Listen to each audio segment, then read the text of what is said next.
El sistema de emisoras Atalaya presenta su programa El Personaje de los Viernes, bajo la conducción del ingeniero Andrés Mendoza Paladines. Anécdotas, recuerdos y vivencias especiales. Esto es El Personaje de los Viernes, por los 680 kHz de Atalaya, una potencia en radio. Bienvenidos.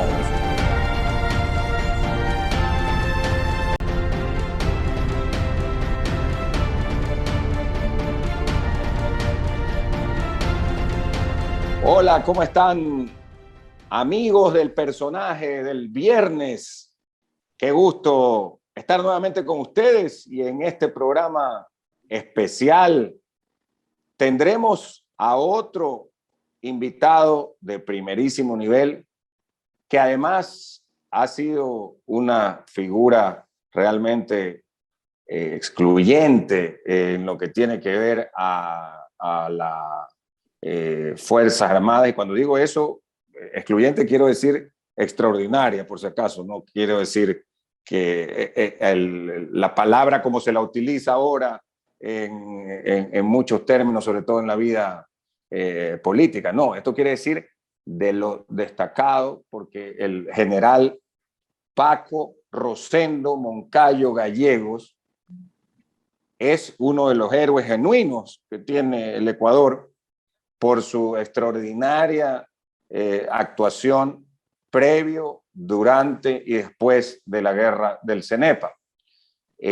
Aparte, toda su trayectoria en las Fuerzas Armadas, como catedrático, de lo cual vamos a hablar, como político, habiendo sido alcalde del Distrito Metropolitano de Quito, de nuestra capital, en 2 ocasiones, y por supuesto, candidato a la presidencia de la República.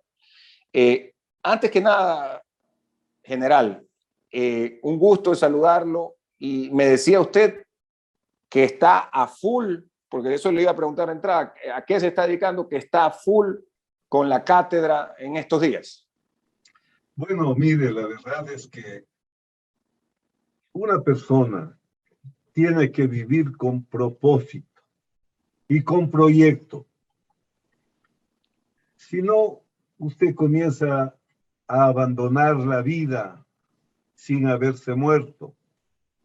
Entonces, yo siempre estoy activo. Hoy, mis compañeros de la Academia Nacional de Historia Militar tuvieron la bondad de elegirme como director de la Academia Nacional. Entonces, esa ya es una función que me tiene atareado y con proyectos. Además de eso, he publicado varios libros en los últimos años, al menos. Mi último libro es La historia de la seguridad y defensa en el Ecuador. Ajá. Que son más de 1100 páginas. Mire, una obra muy grande.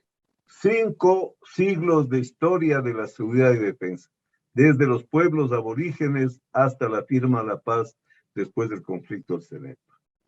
Y soy profesor en la Universidad de Defensa de las Fuerzas Armadas, la ESPE, en los cursos de los coroneles y capitanes de navío, en lo que se conoce como la Academia de Defensa Militar Conjunta Ecuatoriana. Entonces ahí hice Fuerza Aérea, Fuerza Naval, Ejército. Y también soy profesor de la Academia de Guerra del Ejército. Entonces, sí Mire, paso ocupado, claro. inquieto intelectualmente, trabajando. Hay que estar activos, ¿no? Mientras tenga uno fuerzas, mientras esté lúcido, mientras tenga capacidad de servir, hay que seguir haciendo. Por supuesto, pero qué bueno, como hablábamos, y cómo es esto que muchísimos maestros y catedráticos en el Ecuador lo que andan buscando es y pensando es en la jubilación, ¿no? ¿Cuánto es que les va a tocar en la jubilación? Claro, mire, una aspiración seguramente a una seguridad, o tal vez puede ser que la práctica docente no fue su vocación y mientras más pronto me libre de esto, qué mejor, o puede ser que la práctica docente en el sistema público no sea lo que debería ser, ¿no? Entonces, para que la gente quiera irse.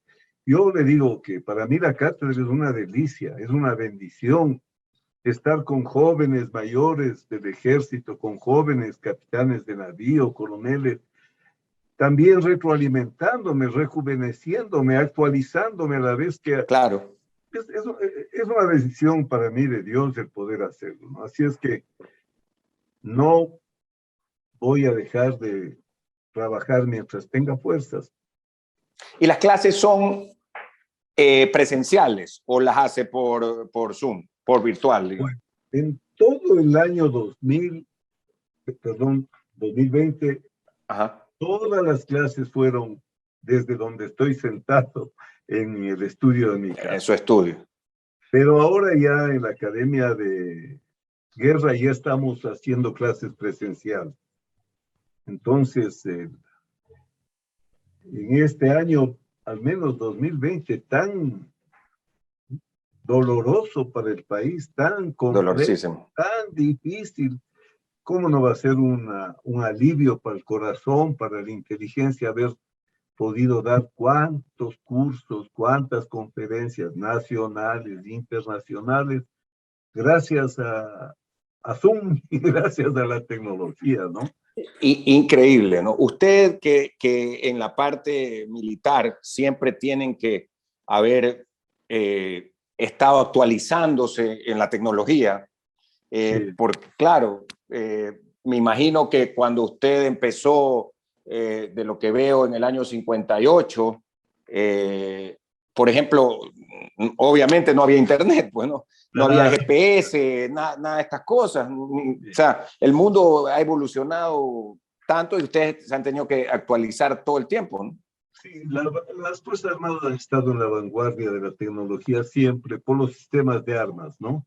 Claro. Yo recuerdo, por ejemplo, que las primeras administraciones del talento humano en el Ecuador, usando las computadoras, que eran unos armarios, ¿no? Claro. Pero en movilización de las Fuerzas Armadas. Equipos israelíes, mediante los cuales se gestionaba todos los temas de la movilización en aspectos logísticos, humanos, infraestructurales. Pero en esa época era complejo, era una profesión, ¿no? Poder utilizar las computadoras. Habían idiomas del Fortran, me acuerdo. Había que estudiar. Recuerdo el Fortran, es una lengua, ahora ya los chicos ni saben, ¿no? Pero se acuerda que había que programar en Fortran, COBOL, Basic, ahora, después todo es amigable. Todo es amigable. Usted no necesita estudiar, sino saber unos cuantos pasos para poder utilizar estos servicios, estas aplicaciones. Por supuesto, mire, para hablar de la Fuerza Aérea, cada avión Kafir era una computadora con alas. Claro. La computadora manejaba los sistemas, que era igual un Mirage. De manera que, y en la Fuerza Naval, y en las comunicaciones, en el ejército, o sea, siempre las Fuerzas Armadas han estado a la vanguardia en los temas tecnológicos por los armamentos, los equipos, los medios que hemos empleado, que hemos utilizado. Y hablando de esto, me salta una duda. Yo obviamente soy lego en esta parte de la educación en lo que tiene que ver a Fuerzas Armadas. Por ejemplo, en la Academia de Guerra, ¿qué materias se les dan? Usted dice que ya pasan a niveles, a grados superiores, ¿no? Por ejemplo, ¿qué materias se les instruye? Normalmente en la academia se estudian las materias de la táctica en cada fuerza. Okay. Pero hay materias académicas. Por ejemplo, en la Academia de Guerra reciben los alumnos sociología, ciencia política, ciencia económica, igual tecnologías avanzadas. porque son las materias fundamentales para la conducción de las operaciones militares. Claro. Ahora en el campo militar, yo he sido profesor, hoy soy profesor de seguridad y defensa. El año Seguridad y anterior defensa. tuve 2 materias porque el horario permitía, entonces fui de profesor de geopolítica y de seguridad y defensa. Otras veces, otras materias como estrategia, logística, o sea, es un conjunto de materias que reciben ya en un nivel de posgrado. O sea, de ahí salen con Ajá. una maestría ya en las áreas de política y estrategia. Ah, ok. O sea, salen con una maestría, tienen ese título, ¿no? Maestría. Claro, claro, porque la ESPE, la Universidad de las Fuerzas Armadas, es la que sustenta académicamente esos cursos. La ESPE es la Escuela Politécnica del Ejército, ¿no? Claro. Universidad Ya. de las Fuerzas Armadas se le mantiene el nombre ESPE por la tradición, ¿no? Por la tradición. Claro. Antes era Escuela Politécnica de las Militares. Hoy mantiene la ESPE, era del Ejército además, no era de las Fuerzas Armadas. Era Hoy del es la Ejército, ¿no? Universidad de las Fuerzas Armadas. Qué bueno, qué bueno. Y por ejemplo, un oficial del Ejército en relación a un oficial de la Marina o un oficial de la Fuerza Aérea, ¿toman cursos similares o esto se abre un poco como diferentes carreras? No, mire, en esto los militares somos muy organizados, ¿no? Así, ok. Existe un sistema de educación militar, existe una dirección de educación militar de las Fuerzas Armadas, existen direcciones de educación en cada fuerza. Entonces, todos los militares siguen el mismo procedimiento en sus especialidades hasta que llegan al curso de comando conjunto. Ahí se unen coroneles de la Fuerza Aérea, del Ejército, capitanes de navío de la Fuerza Naval y también los policías, ¿no? Porque hoy más que nunca se trabaja con este sistema que se llama interagencial. Distintas Me parece agencias, estupendo. ¿no?, que trabajan juntas. Me parece estupendo porque a la postre, como usted dice, la seguridad ciudadana, la seguridad de nuestra frontera, todo eso es algo que debe trabajarse conjuntamente entre no solo las ramas de las Fuerzas Armadas, sino de la policía. Claro, Que, claro. Y otra que de usted tiene las alumnos instituciones, policías y alumnas policías. en el curso de comando conjunto, claro, ahí se Ok. unen también en determinadas áreas policías, marinos, militares del ejército y de la Fuerza Aérea. Ah, mire qué interesante. No, es que en el pasado había pues este criterio, y no es por ser peyorativo, ¿no? Que decían, esos chapas no saben nada, esos chapas, o sea, refiriendo a la policía, ¿no? Claro. No tienen preparación, a diferencia de las ramas de las Fuerzas Armadas. Bueno, mire, la Policía Nacional que tenemos los ecuatorianos es una policía de primera calidad. O sea, usted no puede hacer diferencia académicamente mayor entre los oficiales de las Fuerzas Armadas y los oficiales de la Policía Nacional. Están perfectamente profesionalizados, tienen educación asimismo de nivel superior, de primer orden. La policía, no solo y tampoco en las Fuerzas Armadas, no solo los oficiales, sino la tropa, que antes había una idea de que era cualquier Sí, gente. cualquier gente, así es. Hoy están sometidos a un riguroso proceso de selección, de capacitación. Pero eso nos da una gran noticia y nosotros, una cosa, le digo con sinceridad, a veces es que lo digan los mismos voceros, a que lo diga, en este caso usted como catedrático, además como una figura de las Fuerzas Armadas, que ha sido jefe del Comando Conjunto y tantos años en la institución militar, ¿no? no tenemos, o sea, no, nos da una credibilidad enorme lo que nos está diciendo, ¿no? Sí, pero verá que antes, y esto es algo para lamentar, Ajá. hubo el Instituto de Altos Estudios Nacionales, el IAEN, Ok. que era el instituto para estudiar los temas de la seguridad civiles y militares. Entonces, en los cursos del IAEN estaban empresarios, estaban dirigentes sindicales, estaban periodistas, estaban marinos, aviadores, la policía. Eso era fantástico porque la sociedad civil es tan responsable de la seguridad del Estado como los militares y los policías. Pero qué pena, le convirtieron al IAEN en una universidad de posgrado, habiendo tantas universidades de posgrado en el Ecuador.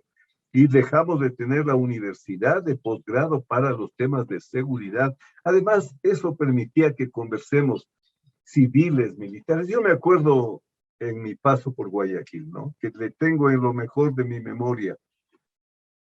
Nosotros teníamos los cursos de reporteros de defensa. En la universidad laica era un Recuerdo curso. que había estos cursos. Ah, usted era uno de los que los impartía. Pero por supuesto, en la zona militar hacíamos conversatorios sobre estos temas. Los fines de semana, 2,000 chicos de los quintos cursos estaban en todos los campamentos de las tres fuerzas. Llegamos a desfilar en un 9 de octubre, 2,000 jóvenes en el desfile del 9 de octubre, con banderas de Guayaquil y del Ecuador. Es que las Fuerzas Armadas y la sociedad civil tienen que estar unidas, no pueden ser dos mundos aparte. Claro. Tiene toda la razón. Tiene toda la razón, general, pero esa visión es estupenda. ¿En qué año o en qué años estuvo usted acá dirigiendo la zona militar en Guayaquil? Oiga, yo estuve en años difíciles para Guayaquil, en el año 80, claro. cuando teníamos un municipio que casi no existía. Era un desastre. Una burocracia horrible. Le voy a contar una anécdota. A ver. Claro, era el 80 porque estábamos celebrando. No era el 90, estoy equivocado, el 90. Ok. Porque bueno, esa era la época, esa era de las peores épocas. Claro, 90, de las peores épocas del 1990. Claro. Yo la anécdota le cuento porque eran 50 años de la muerte del héroe guayaquileño y había un parque, ¿no? En honor al héroe que murió pues en un destacamento combatiendo y todo, pero la anécdota va a esto. Fui a la alcaldía a pedir que ese parque del teniente Hugo Ortiz, le adecentemos. Bueno, y me dijeron con todo gusto. Pero mire, no estoy seguro, no me gusta ser escandaloso, pero no le miento que había 200 trabajadores en ese parque. ¡Qué increíble! Sí puede ser. Destrozado, ¿no? Eran los famosos pipones. Los pipones. Claro, que al fin de mes pasaban cola, cogían una parte, entregaban la otra. Casi. Una parte y la otra la entregaban, como usted dice. Claro. Entonces, en esa época, yo era un poco auxiliar de la alcaldía porque recogíamos la basura. Acuérdense los montones de basura en los parques. Así es, la ciudad estaba inundada de basura. Olía los balcones de basura, era una barbaridad. Bueno, por eso yo siempre destaco, ¿no? Llegó el señor ingeniero Félix Cordero y cambió la ciudad. Sí.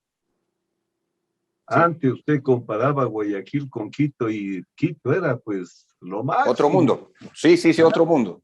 Otro mundo, pero Guayaquil en qué condición tan lamentable.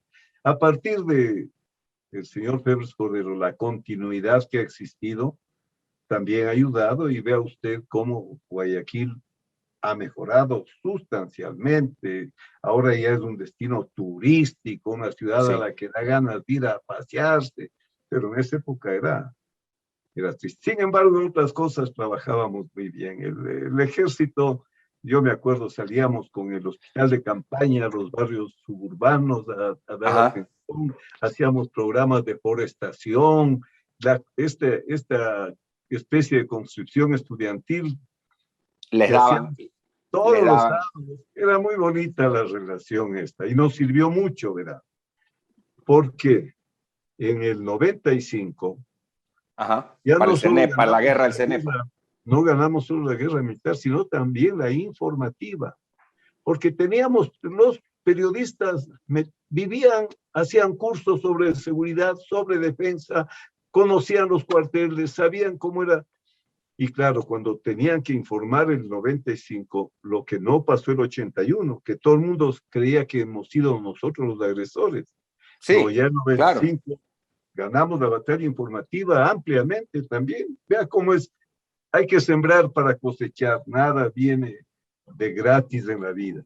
Nada viene gratis en la vida, tiene toda la razón. General, y a propósito, en el caso del año 90, la zona era ahí en Rumichaca y perdón, en 9 de octubre, entre El Rumichaca y 9 de Santa Elena, ¿no? octubre, El pues, 9 de el octubre, palacio claro, el de la palacio zona del... militar, así se llamaba, ¿no? En cambio, teníamos el campamento de la brigada en el 8 y medio, Vía Daule. Ok, el Quinto Claro, Guayas, claro, el el quinto Quinto Guayas. Guayas. Pero el quinto Guayas primero estaba en el malecón, pues no, pegado al Cerrito Santana. Ahí era el quinto Guayas. Ya después que se creó ese campamento en el 8 y medio, y allí ya la brigada Guayas, ya no solo el batallón que era el quinto Guayas. Ah, de ahí fue la Ya brigada. era una brigada, claro. Antes de ir a la primera pausa comercial, estoy viendo que usted fue agregado militar de la República del Ecuador en Israel. Sí, Cuéntenos un poquito de esa experiencia, porque eso es un país realmente que vale la pena, pues, que nos cuente la experiencia allá, ¿no? créame que para un militar, Uh-huh. esa es una escuela. Claro. Una escuela de valores, una escuela técnica. La tecnología en Israel, cuando yo estuve en el 87, ya estaban debatiendo con las batallas del siglo XXI, con la tecnología del siglo XXI. En el 87. Claro. Imagínense. Entonces, mire, usted ve un desierto y llega allí un pueblo vigoroso y le convierte en un vergel. Se inventan el riego por goteo, comienzan a producir y exportar frutas. Vea, esto ecuatorianos, ¿no? Ecuatorianos. Vean Israel, un pedazo de desierto convertido Así, en un vergel. en un vergel. Y por supuesto, en el tema tecnológico de armamentos, yo vivía metido en los cuarteles, porque pues, si uno va a decir para aprender también, ¿no? Y como hablamos de Israel, hablemos de Japón, pues vea usted un archipiélago de rocas, no tienen nada, potencia mundial. Nosotros bendecidos por este país divino y no atinamos qué hacer con él. Y lleno de terremotos, tiembla a cada momento, como te dice, un archipiélago. Sí, Oiga, sí. nosotros no es que nosotros los ecuatorianos no nos empeñamos en resolver problemas, nos empeñamos en crear problemas. Donde no hay problemas, ponga unos 4 ecuatorianos y van a encontrar de alguna manera cómo hallar un problema. Estos son defectos de la nacionalidad que debemos corregir. Todos contra todos, olla de grillos. Cuando en este país necesitamos grandes acuerdos, grandes consensos, no una cantidad de mini dictaduras, ¿no? Cada cual queriendo que se haga lo que a él le da la regalada gana. Oiga, este país precioso que nos ha dado Dios, esta naturaleza tan pródiga. Veamos Claro que hacia sí. Israel, veamos hacia el Japón, aprendamos algo. Consensos, acuerdos, no robar, que además No es robar. la crisis aguda que vivimos, una crisis moral, ¿no es cierto? No verle al Estado como la hacienda de la que voy a sacar lo que pueda para mí, para mis parientes, para Ajá. mis amigos. Qué horror lo que pasa en este país. Un ¿Cómo horror. puede ser en plena pandemia que estén robándose hasta en las fundas en las que enterramos a nuestros muertos, en las medicinas? No, lo que está pasando en Ecuador, necesitamos hacer un gran esfuerzo de unidad nacional y de moralización de la política. No podemos seguir así, destruimos la bendición que nos ha dado Dios de territorio, la bendición que nos ha dado de gente, porque nuestra gente, mire lo laboriosa que es nuestra gente. Vea usted en Guayaquil, cuánta gente se gana cada día, con qué entrega, con qué esfuerzo. No están esperando el empleo del Estado, ¿no es cierto? Oiga, estos temas deberían concitar la conciencia nacional hacia esto, lograr acuerdos. Lograr acuerdos. No robar, como usted dice. Trabajar planificadamente y a mediano y largo plazo. Como debe ser, por supuesto. El país tiene potencialidades enormes, tiene todo, pero tiene una clase dirigente de muy baja calidad, hay que decirlo, yo me sumo en eso, yo también estoy allí, para no decir desde una posición vanidosa ni de que... Claro, como no decir desde acá tiro piedras al resto. Claro, ¿no? a los demás. Yo también soy parte de la clase política desde que entré en política. Y por eso también tengo derecho de autocriticar a la clase política. Ahora, le pregunto algo antes de ir a la pausa comercial. En el caso de Israel, ustedes vivían en Tel Aviv, ahí es donde está la embajada, ¿no? Sí, Sí. en Tel Aviv. La mayoría de las embajadas están ahí, no en Jerusalén por el tema del conflicto. Así es, porque tanto los árabes dicen que Israel es la capital eterna de los palestinos, ¿no? Porque para ellos todo ese territorio es Palestina. Así es. Como también el pueblo judío tiene en esa ciudad la capital histórica y eterna de los judíos. Y nosotros los católicos y los cristianos en general tenemos en Jerusalén el sitio más sagrado de nuestra religión, ¿no? Claro. O sea, es un poco compleja esa situación. Claro, porque ahí como usted dice, confluyen entonces nuestra religión, la de ellos, la islámica, judía, claro. Y están todos ahí, o sea, conviven. Claro. Es un tema delicado, ¿no? Muy, muy delicado. Vamos a ir a la pausa comercial y regresamos en un momento en el personaje del viernes con el general Paco Moncayo Gallegos. A propósito, para los que no lo saben, porque alguno o alguna persona capaz tiene esta duda, que yo la tenía hace algunos años y se la pregunté aquí al general. Le dije, ¿usted se llama Francisco? Y le dicen Paco. No, es Paco. Sí, así lo bautizaron. Para anécdota, pues no. En Guayaquil, Paco era el policía. Paco, claro, Paco le decían los policías. Claro. Entonces yo era el general Paco de la segunda zona militar. Qué buena, ¿no? Qué buena. Vamos a la pausa y regresamos en un momento en el personaje del viernes. A propósito, aquí ustedes pueden ver el canal de YouTube, Radio Atalaya TV, para que se afilien o pueden seguir este programa y los anteriores de la serie del personaje del viernes El programa se transmite hoy a las 5:30 de la tarde, mañana sábado a las 9 de la mañana y el domingo a las 7 también reprise de la mañana. Tenemos además por Facebook en Radio Atalaya 680M y lógicamente en nuestras redes sociales. Ya regresamos en un momento.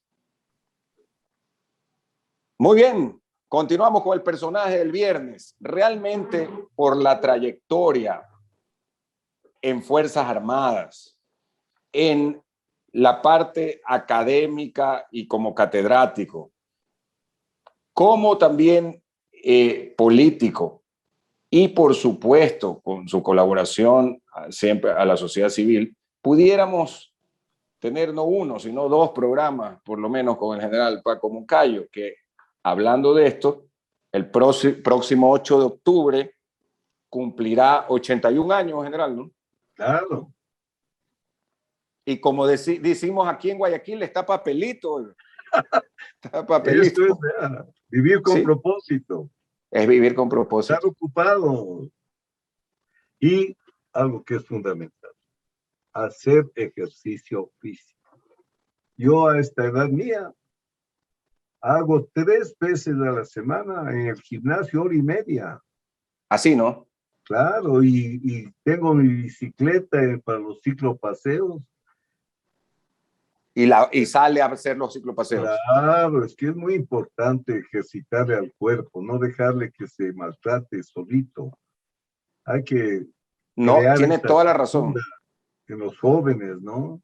Oiga, yo personalmente cuando no hago nada, dejo de hacer una semana o 10 días, el estrés también lo consume a uno. Claro, así es, sin duda. Sin duda. Y qué bueno lo que nos cuenta del gimnasio, porque es ya también una parte de disciplina y de forma de vida, ¿no? Claro, es un hábito que es positivo, ¿no? Sí. Si la vida fuese de adquirir hábitos positivos nada más, sería una vida plena. Claro. ¿Cierto? Sino Sí. que los más pegajosos son los hábitos no positivos. Sí, son los más, como dicen, como dice la gente, son los más ricos, son los que más gustan, pero no son positivos, ¿no? Si le gusta comer demasiado, comer grasas que son ricas, vinos que son ricos, pero bueno, hay que moderar. Eso es. La moderación es la palabra clave de la vida. Claro.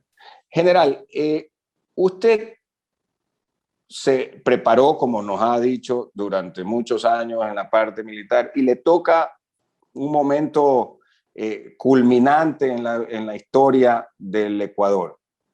En mi generación, yo no soy de la generación de los que vivimos y crecimos con el protocolo de Río de Janeiro. Yo nazco al finales de los 60. Sin embargo, en el colegio siempre nos enseñaron sobre el protocolo de Río de Janeiro. Mis abuelos eran por el lado, mi abuelo Walter Paladines y Amada Toro de Paladines eran de Santa Rosa, de la provincia del Oro. Claro, pues. Entonces ellos tenían en la mente y siempre nos hablaban del tema del protocolo de Río de Janeiro y de la invasión del año 41 y entonces obviamente era un asunto que lo teníamos muy en la cabeza. Además, pensando que no les podíamos parar el carro y no podíamos ganarle al ejército peruano porque era más grande, etcétera, etcétera. Eso cambió a partir del año 95 y yo recuerdo que su presencia con otros colegas suyos militares de la Marina, obviamente, de la Fuerza Aérea, permitió al Ecuador como que cambiarnos el chip luego de eso, general. Sí, mire, nosotros, mi generación, sí. Yo nací cuando el Ecuador estaba invadido, por eso voy a tener 81 años. Así es. En mi infancia, mi abuelo me contaba las historias, los abuelos somos los que contamos historias, ¿no es cierto? Claro. de cómo él inclusive fue a presentarse para ir a pelear y que el gobierno no les mandaba a pelear, que dice horrores de vidas. Ahora, Horror, que no tenían municiones. claro, terrible. Sí. Yo estuve en mi primera unidad en Santa Rosa del Oro. Por eso Ahí está. bien, La tierra de mis abuelos. Claro. Conozco muy bien a sus familias. Gente tan valiosa. Muy gentil. Bombardearon las ciudades los peruanos indefensas. O sea, hicieron una práctica de tiro, porque eran 15,000 con tanques, con paracaidistas, con avión de guerra, con submarinos, con destructores, frente a 2,000, 2,500 soldados con fusiles y Claro. algunas ametralladoras, que combatieron heroicamente, pero ese estigma vino con nosotros. Yo me hice militar por eso, porque en la escuela, ya digo en mi casa, en la escuela era la humillación de la que habíamos sido objeto. Como en Río de Janeiro nos habían dicho, primero vayan a ser países porque ustedes no son un problema para América por su propia debilidad. Bueno, entonces llegó una generación, nuestra generación de civiles y militares, que habíamos padecido ese estigma, ¿no? Del protocolo y de la derrota. La derrota. Bueno. De haber perdido la heredad territorial en esa época. Y estos eran valores profundos de la nacionalidad ecuatoriana, ¿no? Créame que algo que nos unía, serranos, costeños, amazónicos, ricos, pobres, era ese tema. Después de ese tema hemos perdido un leitmotiv de unidad y ya solo la selección de fútbol o el señor Carapaz nos hace acuerdos que somos ecuatorianos. Bueno, entonces en 1981 ya teníamos una capacidad militar adecuada. Lastimosamente, no hubo una voluntad política de resistir la agresión del Perú. Eso fue no hubo la voluntad política. Yo estuve en ese conflicto como ayudante de órdenes del general Eboyer, que era el comandante del Teatro de Operaciones del área de Loja, El Oro y una parte de Guayas, ¿no? O sea, ya frontera. Y claro, listos 22,000 soldados para combatir. Ok. Y defender la provincia del Oro, que era el área más vulnerable, porque entre usted por Loja. Eso es fácil de defender por la topografía. Por la topografía. Igual, ¿no es cierto? Ok. Bueno, pero en el 81, nuestra generación, como yo digo, yo era teniente coronel. Ok. Nuestra generación, nos pusimos a trabajar día y noche, todo el tiempo, para tener el mejor nivel de defensa de la historia del Ecuador. Y lo alcanzamos. Ajá. Entonces, el 95. O sea, del 81 al 95. Nos pasamos trabajando en esto. Y le voy a decir otra cosa. Tuvimos democracia. Claro. El presidente Roldós, que infelizmente falleció, el presidente Hurtado, el presidente Borges, el presidente Pérez Cordero, el presidente Sixto Durán. Que vea, un hombre anciano. Anciano. Un extraordinario conductor de la guerra en el nivel político. Sí. Un hombre que sacó fuerzas de sus valores morales y dirigió de una manera magnífica. Entonces, sí. Valiente. Cuando llegó el 95, el señor Fujimori quería hacerse reelegir y él hizo esa guerra. Él armó la guerra. Claro que nosotros. Él había creado el mito del Inca, llegado desde Japón. Ah, claro. Claro, que Manco Cápac había llegado por balsas desde el Japón y él era el nuevo Inca, ¿no? Y creyó que con este conflicto, igual que el 81 fue de la UNDTR a Paquisha y toda la bandera, él dijo, ahora voy a ir al CENEPA. Estuvo él ahí, ya Él estuvo esperando, ahí. claro. No, pues se bañó en ¿se acuerda? En un río y dijo, Claro, aquí estoy en claro, y Iwinsa. salió corriendo la primera vez que, Salió corriendo. que vio lo que él esperaba, ¿no? Bueno, entonces, en esa guerra, nosotros ya teníamos una capacidad, porque nada se improvisa en esta vida, ¿no? Mire, la primera batalla aérea de la historia de Sudamérica y nuestros heroicos pilotos bajan 3 aviones peruanos. Ajá. Nuestra incipiente defensa aérea, en el sitio bajamos alrededor de 8, creo, 9 helicópteros y no perdimos un avión, no perdimos un helicóptero en todo el conflicto. ¿Qué quiere decir? Que estábamos, como dicen ahora, papelito, ¿no? Estábamos Papelito. Está listos. papelito. Bueno, ¿por qué tuvimos este éxito? Porque le digo, continuidad en la política. Todos los presidentes apoyando a las Fuerzas Armadas eran de derecha, de izquierda, lo que sea, pero había un objetivo nacional, que Nacional. era la soberanía. Eso fue el éxito. Yo cuando me dicen, yo fui el comandante, pero y el soldado, y el cabo, y el sargento, y el teniente, la guerra no es de un Todos. hombre. Claro, no es Y de un...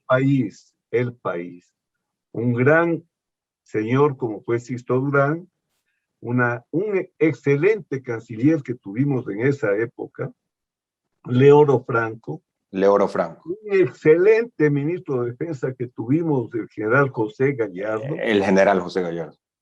Claro, a mí no me gusta atribuirme mérito. Hubo un también estupendo vicecanciller, que lo recordamos, el doctor Marcelo Fernández de Córdoba. Claro que estuvo él negociando en Negociando Itamaraty, en Itamaraty.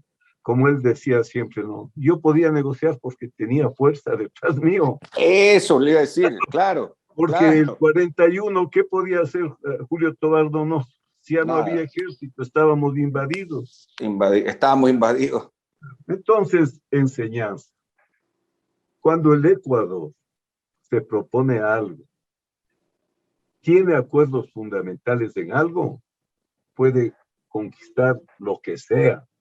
Pero si vivimos como perros y gatos, todos contra todos, somos un país débil, casi hasta en peligro de llegar a ser un estado fallido. Yo cuando hablo con los militares digo, está bien acordarse del 95, porque ahí estuvieron los valores, estuvieron los principios, los fundamentos de la nacionalidad ecuatoriana, de las Fuerzas Armadas, pero hoy hay que pensar en ahora. Sí, pues ya han pasado 26 años, ¿no? Claro, no se puede vivir de los recuerdos. Los recuerdos son para decir, si fuimos capaces de eso, somos capaces, pero no puede ser que ahora estemos ocupados por un ejército de ocupación, que son los cárteles de Sinaloa, de sí. Jalisco, Nueva Generación. Es como que nos hubiese invadido otro país, pues. Entonces, mire usted nuestros puestos, gobernados por los cárteles, vean nuestro sistema de rehabilitación. Claro, el sistema de rehabilitación de las cárceles. Mire, por fin ahora estoy más tranquilo porque le han puesto a un gran militar que es Fausto Cobo, que es un hombre recto, de principios, de valores y que no se deja amedrentar. Entonces yo creo que... Así es. Pero él solo no lo va a poder hacer, necesita un apoyo. No, pues están peleando, además, estamos peleando, como usted dice, contra unos poderes que tienen todo el dinero del mundo para corromper y para hacer lo que sea. Mire, el tema fundamental que usted toma. Los cárteles, el crimen organizado, no le combaten al Estado, lo cooptan. Acuérdese Claro. usted de la narcodemocracia que se hablaba de Colombia. No se olviden que ellos financian a los políticos. Sí. Usted cuando ve que matan a candidatos en México, a alcaldes, es porque le van a ganar al candidato de los narcos. Claro, para que no pierdan sus candidatos. Claro, para tener alcaldes propios. Y ojo, el Gobernadores, corazón igual. del problema, el alma del problema, la función judicial. Ahí está el alma. Porque nadie puede ofrecer a un juez lo que el crimen organizado. Por eso hay que tener una especial atención en los jueces, en los fiscales, una vigilancia de la sociedad. Para los cárteles, lo ideal es tener policías cooptados, militares cooptados, Periodistas. políticos cooptados, periodistas. Jueces. Sí. Pero vea en México, periodistas, ¿cuántos periodistas que han atacado y combatido al narcotráfico les han matado? Los han matado, son miles de miles. Así es. Sí. Entonces, tenemos que aprender de la historia y entender que hoy tenemos otros retos, otras amenazas. Ya no es el Perú, con Perú vivimos divinamente, hemos logrado avanzar.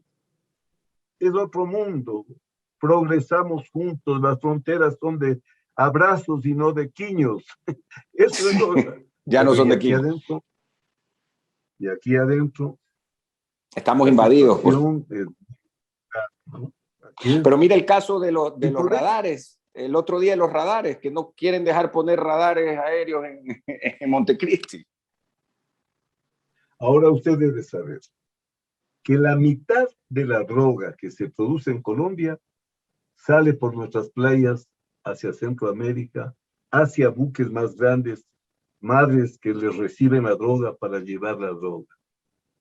Entonces, hay que estar muy atentos a que no asomen estas causas aparentemente justas de ecologistas, medioambientalistas, porque yo no he sabido que un radar para vigilancia vaya a cambiar la ecología, ni mucho menos, y que sea causa común el que no haya un radar.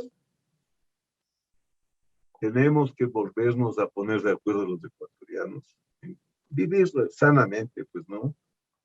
El crimen organizado afecta a todos, porque, mire, el dinero de la droga también usted lo va a encontrar mezclado con tráfico de mujeres y de hombres, porque la homosexualidad también se usa. Homosexualidad también.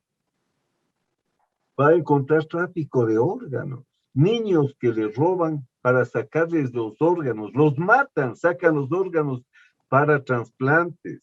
Contrabando. Hoy hablamos de precios. El chulco, ¿no? El chulco. O sea, es un monstruo de 1000 cabezas. Y tenemos que los ecuatorianos saber que eso afecta a nuestros hijitos, a nuestros nietitos, a nuestra convivencia en nuestro barrio, no es que bien que vivo, ¿no? Cada semana sale con su embarcación poderosos motores fuera de borda y regresa y le hacen fiesta, porque ¿sabe? Esta es la realidad. Le hacen fiesta, sí. Tiene toda la razón. Y lo que no podemos volvernos es un estado fallido como pasó en Colombia y como pasa en México. Claro. Y es el camino a donde estamos yendo, como bien dice el general Paco Moncayo. Además, en cada barrio, en cada ciudadela, hay microtraficantes que son parte de una cadena que termina en los narcotraficantes. Usted dice. Estas actividades traen, y eso le causa un daño a nuestros hijos, a nuestros nietos, a nuestras familias, que pueden llegar a ser irreparables. Son irreparables, ¿no? Familias enteras se descomponen. Mire, ¿qué crimen más horrendo que estos que van a las escuelas a vender droga en caramelos? ¿Por qué y para qué? para crear mercado, para crear adicciones. Son asesinos, son criminales, son perversos. De estos son los enemigos de la sociedad. Claro Tenemos que que sí. estar atentos y tenemos que hacer minga, como decimos aquí en la sierra, todos para defendernos de estas amenazas Sí, de ahora. hay que hacer minga. Vamos a ir a la pausa y volvemos en un momento con el general Paco Rosendo Moncayo Gallegos para hablar de su exitoso paso por la alcaldía de Quito en 2 periodos. No quiso optar, porque hubiera podido hacerlo, a un tercer periodo. Se lo permitía la nueva constitución que se había aprobado en el 2008 en Montecristi. No lo quiso hacer, más bien optó por ir a la Asamblea Nacional en el 2009. Y a partir de esa salida del general Moncayo, el municipio capitalino ha venido dando tumbos. Pero vamos a hablar de la parte positiva, es decir, de su paso por el municipio de Quito, y luego también preguntarle su opinión de la parte negativa, que es los periodos que se vinieron después. Ya volvemos en un momento, amigos oyentes, en el sistema de emisoras Atalaya, en el personaje del viernes.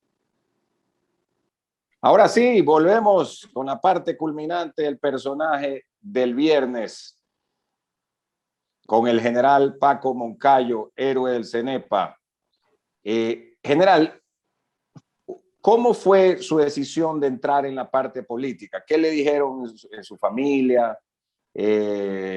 Pues luego una tan exitosa carrera militar, decir, bueno, voy a entrar en un área que todos sabemos que tiene otras minas, que tiene otros, digamos, se vienen otros misiles que lo atacan a uno.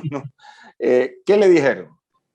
Bueno, la verdad es que cuando salí del ejército, yo era una persona muy querida en el país.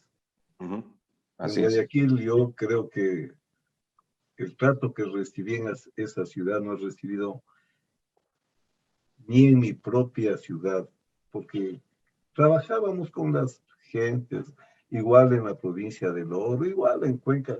O sea, era una persona que querían tener en sus partidos varias tiendas, ¿no? Pero el doctor Borja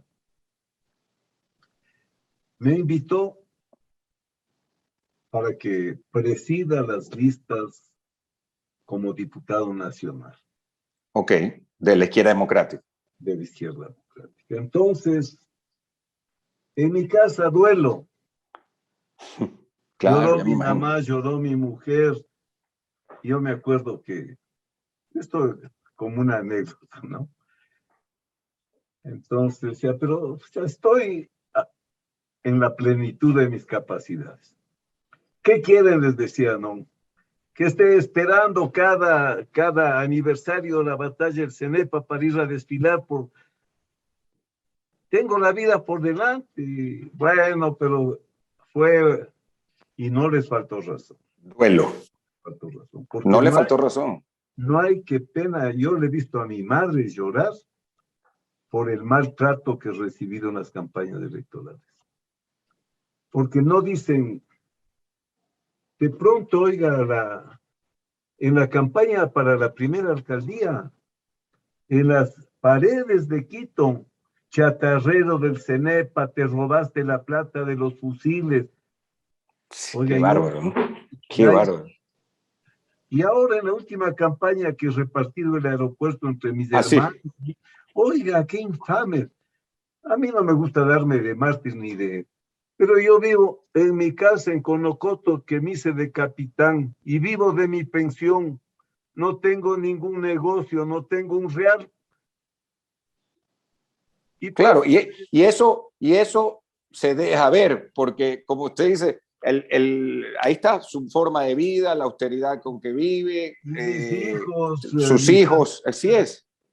Oiga, pero sí, lo malo es que estos sinvergüenzas, los más pillos, usan las redes y todo para atacar a los honestos y para ponerles en el mismo nivel de los pícaros. Para meter en el mismo saco, ¿no? Sí, bueno, entonces no me arrepiento porque le he podido seguir sirviendo al país. Y Claro. claro, créame que no hay trabajo. En la política, el trabajo más hermoso es el de alcalde. Puede hacer obra, puede ayudar a la gente directamente. Además, es otro tema. Vivimos viendo Carondelet, ¿no? Al que está de turno ahí. Pero ¿de quién depende el agua potable? ¿De quién depende la recolección de la basura? ¿De quién depende el tránsito? ¿De quién depende la movilidad? ¿De quién depende la vida nuestra de cada día? Es del alcalde. Claro, pavimentación, depende del alcalde. Todo. Sí. Entonces, es un cargo muy bonito. Y yo tuve mucha preponderancia como alcalde, hay que decirlo. Primero, digamos una cosa. En nuestra época, antes de que llegue el señor Correa, los alcaldes teníamos una posición muy importante. Yo recuerdo con Jaime Nebot, con Corcho Cordero, Cordero. con Chato Castillo, que don era, Chato Castillo, en sí, fin, que después ya se fueron por otro lado. claro, con el señor Auqui Tituaña, Auquitituaña. nos visitábamos. Íbamos los alcaldes de Guayaquil a ver lo que estaba haciendo el alcalde de Guayaquil. Veníamos todos los alcaldes de Quito a ver lo que estaba haciendo el alcalde. Éramos un elemento de unidad nacional en este país de regionalismos y de todos contra todos, ¿no? Bueno, ahora, lo que pasa es que a mí me ha ayudado mi condición de militar. Ok. Porque esa condición de militar, esa formación, uno no hace nada si no planifica. Uno no Es siempre improvisa con nada. planificación. Claro, si Claro. no. Entonces, cuando me ofreció el doctor Borja la candidatura a alcalde, había un partido detrás. No es como ahora que hay partidos de alquiler, partidos, Sí. 250 movimientos y partidos en este país de 17 millones.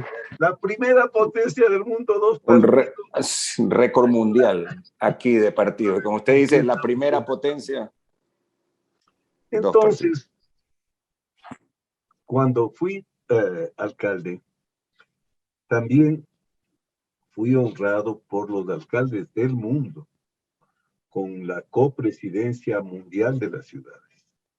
El alcalde de París, el alcalde de Quito y el alcalde de Pretoria. Éramos una presidencia de 3 personas. Ah, mire, qué honor, ¿no? Claro, pero eso usted no vio en ningún periódico, porque también ¿No? somos así. Lo bueno no sabemos nunca qué pasa. No, sí, solo lo malo nos gusta aquí. Sí, bueno, pero lo que le quiero decir no es para hablar bien de mí que estoy diciendo, sino porque creo que esto es importante.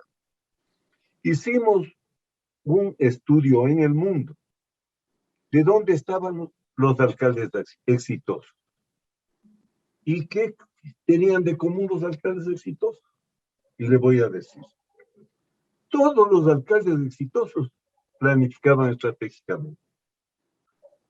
Aquí nosotros tuvimos el plan Equinoccio 21, el 2000 para el año 25. Y era un plan hecho técnicamente, no un plan de inventos, no, un plan hecho técnicamente. Segunda característica, los alcaldes exitosos gobernaban con especialistas, con técnicos, no con políticos. No con políticos, claro. No, el político que haga política, pero usted no le va a poner a dirigir el metro a un político.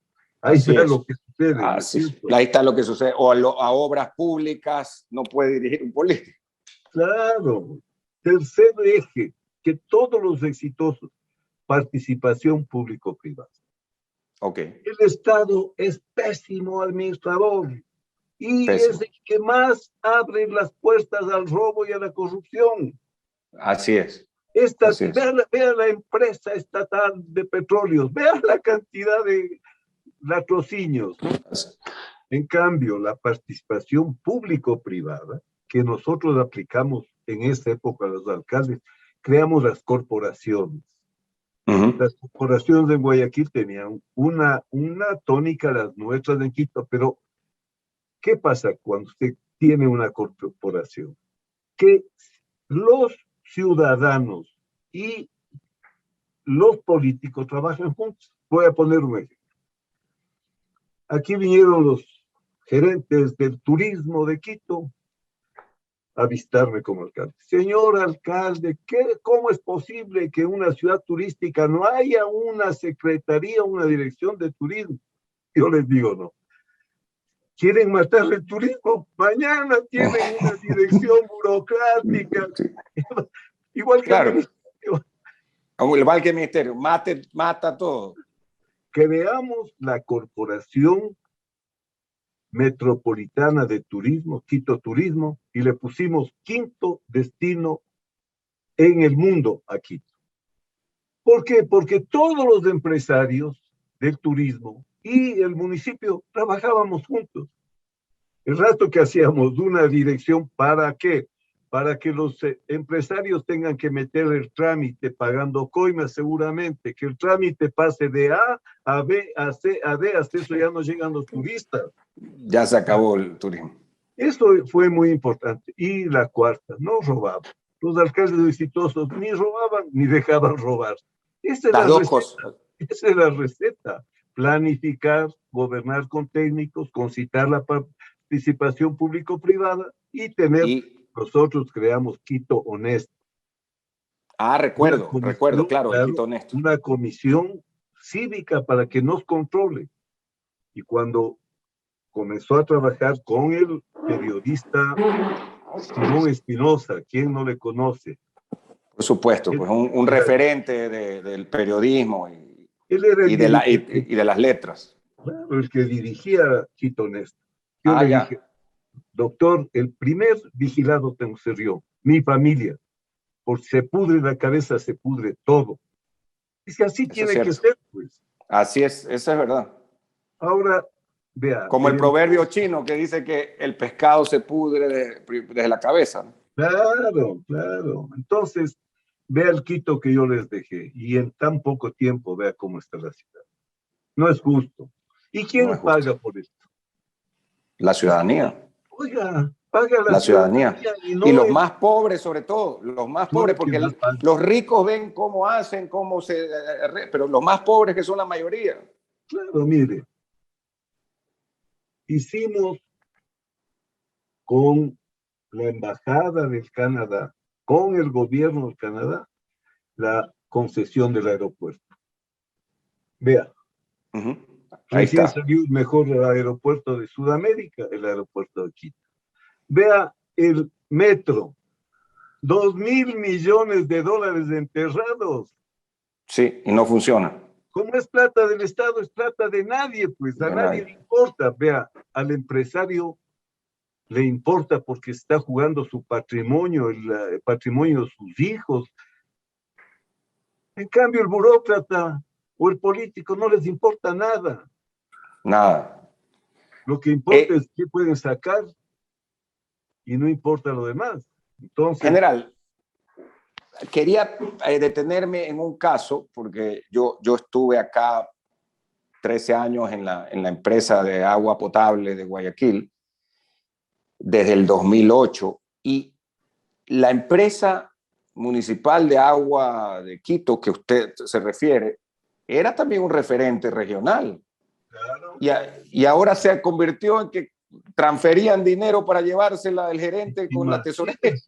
Vea, esa empresa de agua potable acaba de fallecer alguien que fue un gran alcalde de Quito, Rodrigo Paz. Así es. Un gran dirigente deportivo. En paz descanse. Gran dirigente deportivo. Gran empresario. Un gran empresario. Sí, que fue un muy buen alcalde también. Muy buen alcalde.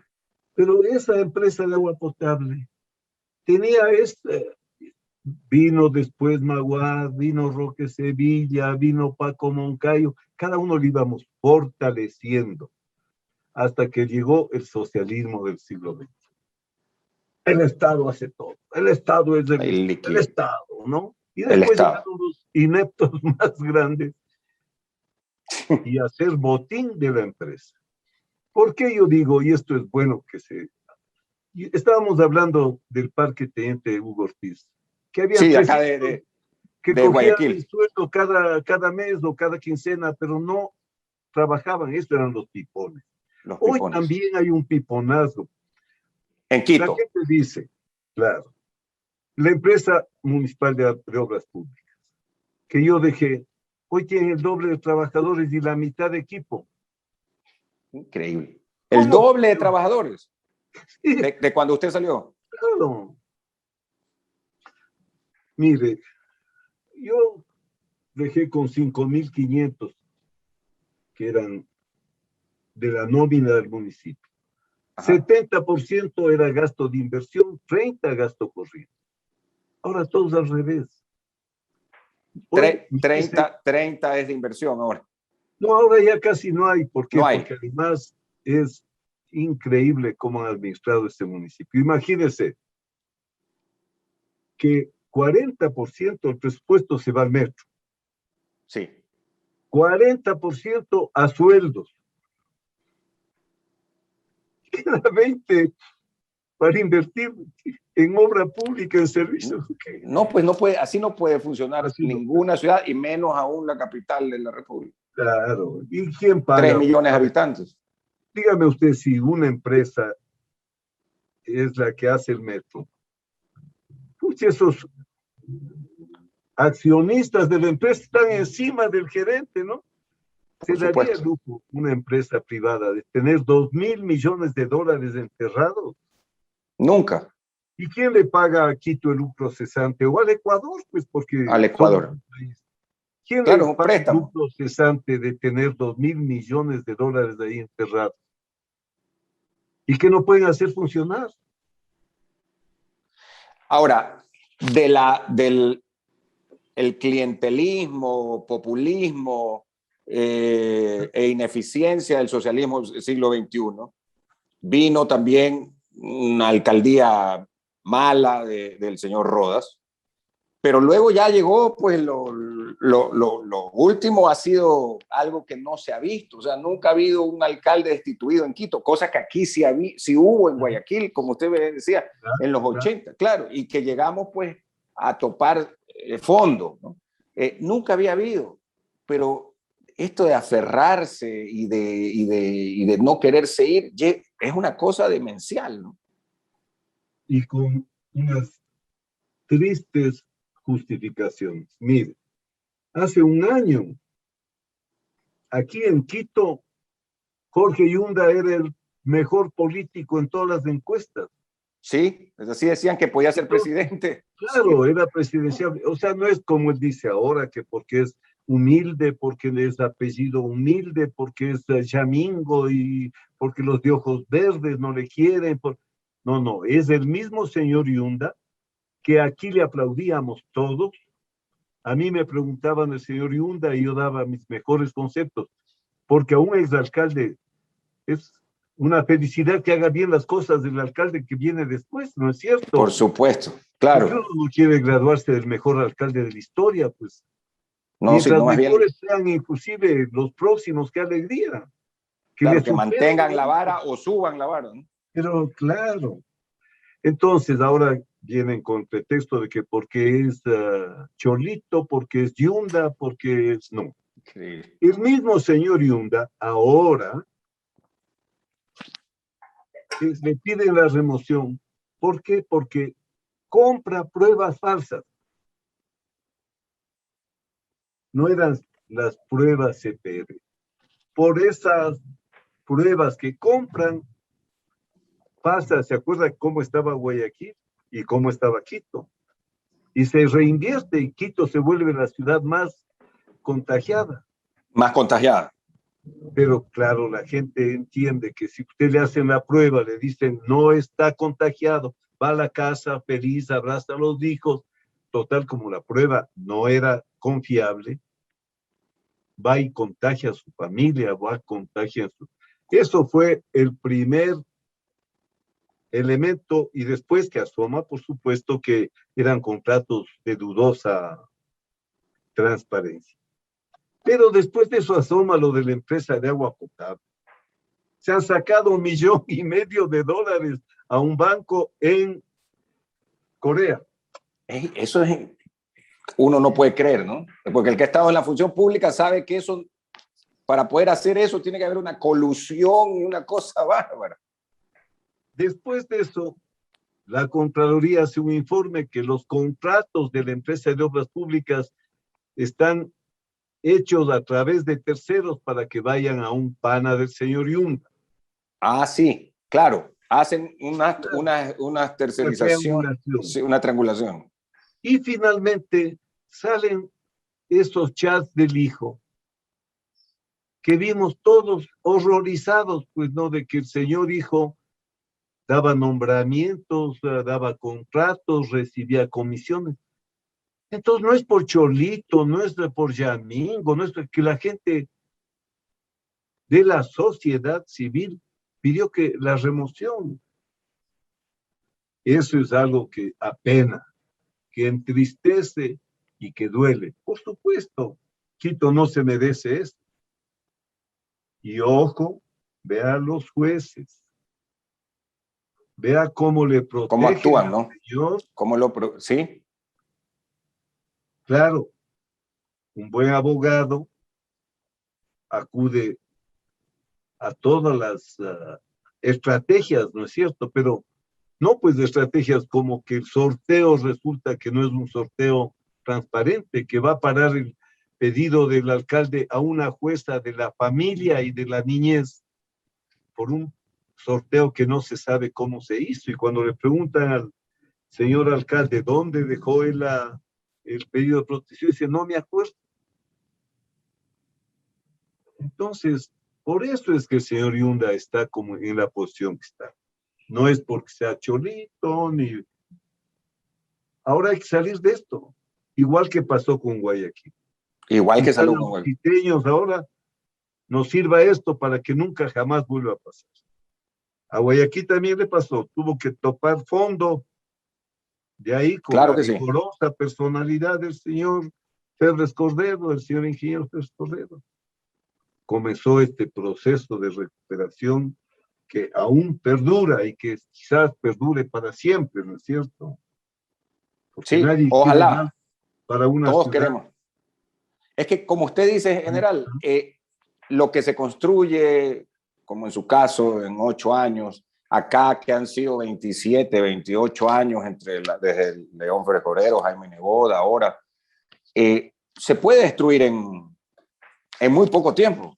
Así es. Así es. ¿Qué es lo que pasó en la capital de la República? En muy poco tiempo. Allá tuvieron a Rodrigo Paz, el mismo señor Maguad, que fue un buen alcalde, sí. No fue buen presidente, pero fue un buen alcalde, Roque Sevilla, claro. Es decir, luego vino usted, claro. Pero sin embargo, luego ha ido, como que dice, pendiente, ¿no? Sí. Esto es lo que ha sucedido, qué pena. Tenemos que salir de esto. Ya el daño está hecho, pero lo que yo he dicho, ¿no? Por favor, alcalde Yunda. El alcalde está para resolver los problemas de la ciudad, no para ser el problema de la ciudad. Ahora usted, alcalde Yunda, es el problema de la ciudad. Dé un paso a un costado. Resuelva sus problemas judiciales, deje que funcione la ciudad. Pero lo que vemos es impensable, ¿no? Un aferrarse desesperado a un cargo que no ha sabido honrar en la práctica para responder a los electores. No, para nada. General, le queremos agradecer por el tiempo. Queda, como le decía, un programa aparte porque tenemos bastante que conversar, temas históricos, de tanto de la parte militar, de la parte académica, como la parte política. Pero creo que hemos esbozado lo principal. Espero que tenga un muy buen fin de semana y saludos en su casa. Y siga adelante, me alegro que esté papelito, como hemos dicho. Muchas gracias. Gracias por invitarme y un saludo enorme, un abrazo enorme a toda la audiencia. Muy bien, este era el personaje del viernes con el general Paco Moncayo Gallegos. Nos despedimos y volvemos en un momento con la programación regular del sistema de emisoras Atalaya.